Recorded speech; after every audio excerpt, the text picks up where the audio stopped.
G'day gorgeous gardening guardians of the earth. I thought I'd show you one of my gardens in detail because I'm talking so much about it all but not showing what I'm actually doing. So right here is a mega giant pineapple sage that's just started its first few flowers but is about to go into mega flowering. And just a note, I can't see the screen on my phone because it's so bright, so I'm just pointing and hoping for the best.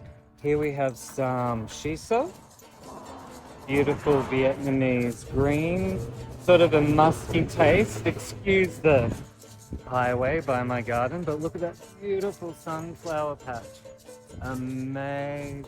But we have purple sage, of course, a bit of parsley, some chives that need a bit of a clean up here. We have lots of just common sage. We have a sedum that's about to flower, beautiful pink, some wide leaf sage, peppermint, some beautiful bloodleaf. It's not edible, just a beautiful decorative alongside another beautiful decorative, some collis. And we have these awesome carnations. I wish I could get the smell through the camera to show you how beautiful they smell, but beautiful carnations. I'm just chopping and dropping everything that's blocking too much light down from the garden, feeding it back into the soil like always. And here we have some amazing Russian sage. The flowers are edible. It's just a strong, sorry guys, it's a really strong hardy plant. I'm just loving the Russian sage right now. Sorry about the trucks. Okay. This beautiful white sage, I'll make a smudging wand with all the extra bits underneath later. Strawberries, we have all different kinds of cucumbers which I've just harvested. The basket is in another area of the garden, so I'll show you all the cucumbers I harvested from here. I also have these giant Russian sunflowers mixed in. We have choco. We have cannas, a lot of strange, unusual or uncommon edibles all mixed in together. And under here we have one of the beautiful peppo pumpkins grown for the seed, not for the flesh. And of course calendulas, chilies, spillanthus. Spillanthus, the flowers contain anesthetic, so you can use them to numb the body. A great emergency medicine. We also have heaps of this beautiful tulsi. It's just incredible. Bloodleaf just mixed in to add that pop of red through a lot of giant African marigolds that haven't started flowering yet. Of course, we've got the eggplants doing their thing. They're such a decorative vegetable plant. I love having them in flowers. Got this beautiful like magenta-y purple cosmos. We have wild forest tulsi. We have stevia and lots of strawberries as well. And got this beautiful lantern, originally taken as a cutting from the Abbotsford garden where my first community garden was. And what else do we have growing on?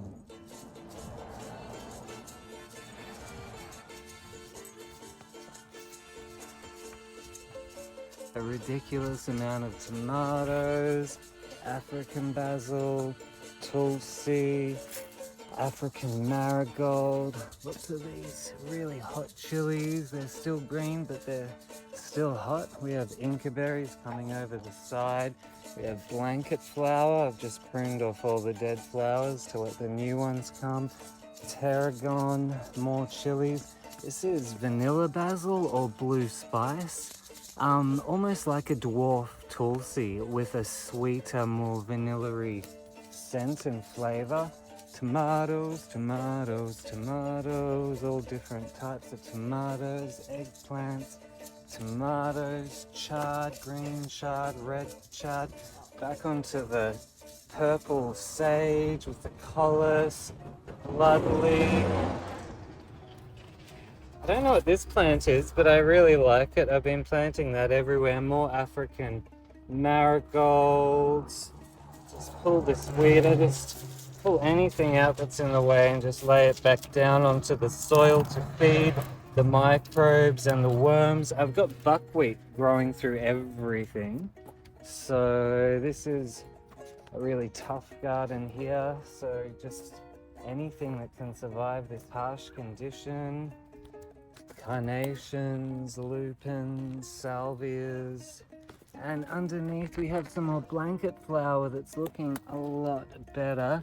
I just pick off these old dead flowers as I go to keep stimulating new flower growth. You don't want the seed head to send a message back to the plant that the job is done. You want it to keep making more and more flower heads.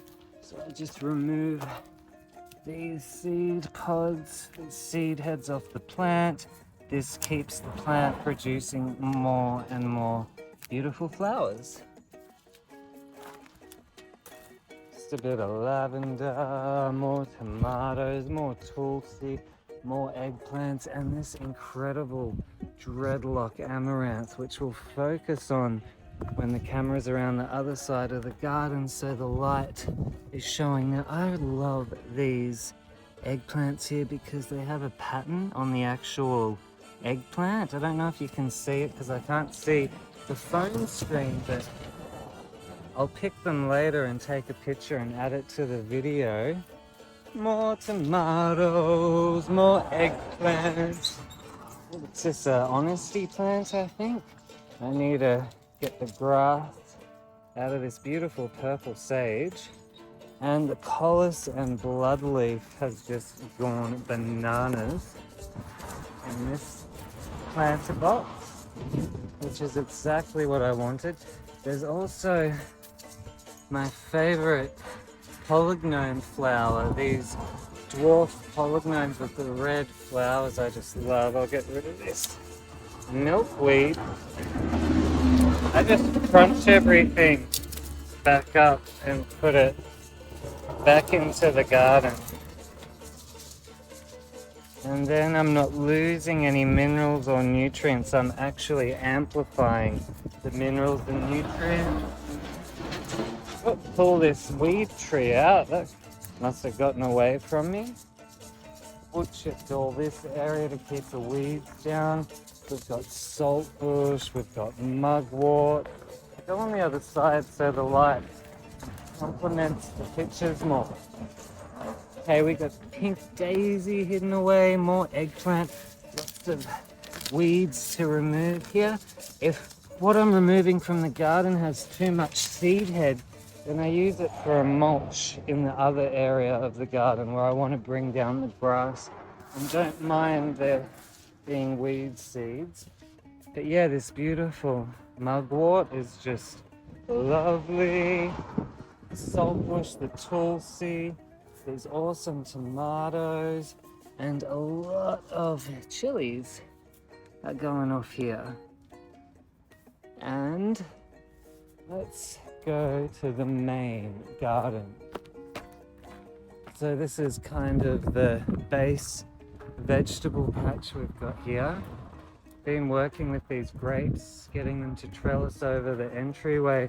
Now we have, oh, no flowers are in bloom on this one, but this is the beautiful butterfly pea, which makes a gorgeous blue food dye. We also have Moringa, the most nutrient-dense green on the planet. Here's a bigger blue spice, basil bush. I think I like blue spice even more than tulsi. We have lots of capsicums hidden away, some African basil. What else have we got in here? Lots of beans, lots of heirloom beans. We've got these beautiful heavenly gold heirloom beans, just tons of them dripping off the bush.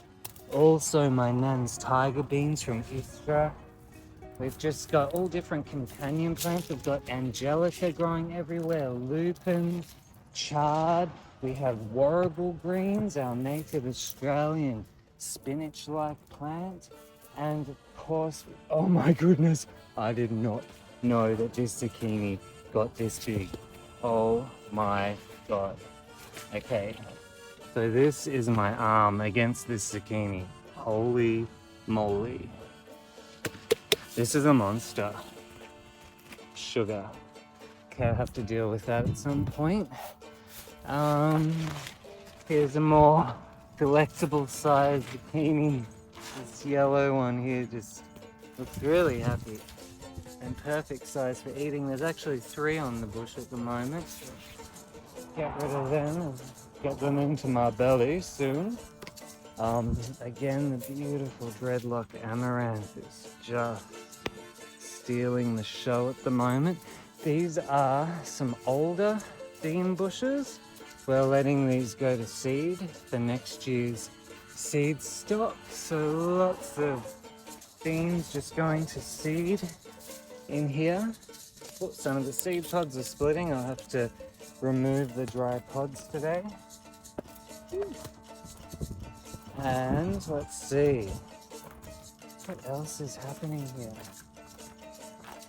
See, this is the butterfly pea in here again. I want to show you guys the flowers because they're beautiful. Here's the seed pods. There's fennel here. Dill, sorry. I love dill. So no butterfly pea flowers today, unfortunately, but I will do a follow-up. Now let's go through the garden. I'm going to plant out this area today because it needs to be planted out. Fill that space, we say. Lots of beautiful Angelica. Angelica is just like celery. You only need to use a little bit and it's like using a whole big celery plant. And instead of killing the whole celery plant to have a head of celery, you can just use little bits of the leaf and get the same nutrients, probably more nutrients, and the same flavor. So let's go to the beautiful hollyhock. I just love hollyhock. Hey.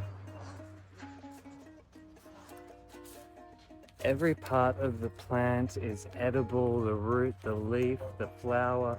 It's not the nicest plant to eat, but it might come in very handy in an emergency situation. Again, more moringa, so many eggplants going on through here, capsicums. And let's go back around.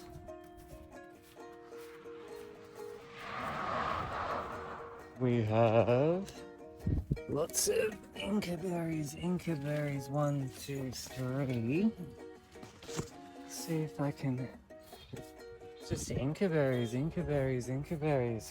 Lots of cherry tomatoes. This grew on its own. I don't usually plant cherry tomatoes because they interfere with the growth of other plants. They're not a very friendly plant to have in such a hardcore polyculture garden that just grew on its own. We've got the nice new hot raspberry dwarf butterfly plant, the buddleia. And the creme de la resistance is this Dreadlock Amaranth.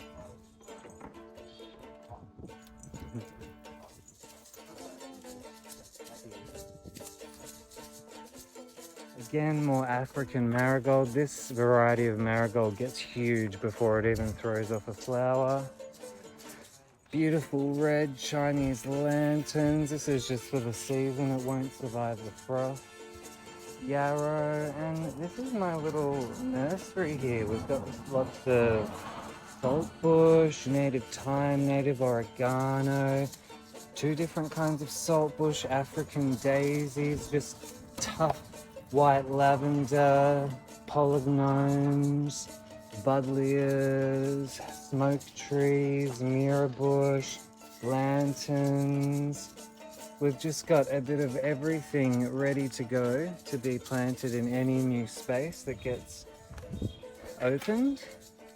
And we'll go right around. Back to the start. Oh, I'll show you the cucumbers. So I picked all the cucumbers from here, this section, and cleaned it up. And let's see.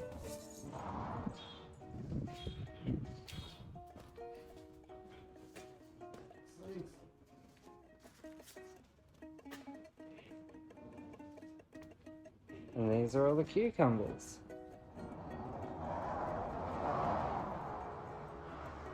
I hope you enjoyed this little walkthrough of my peppo garden. The Great Alpine Road, that's what we're on.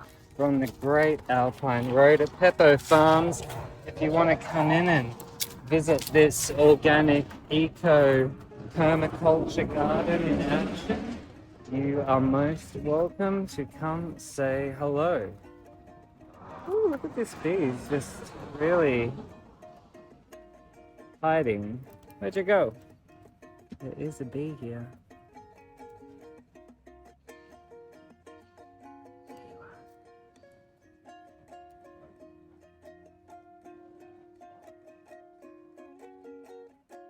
He's just living his best life.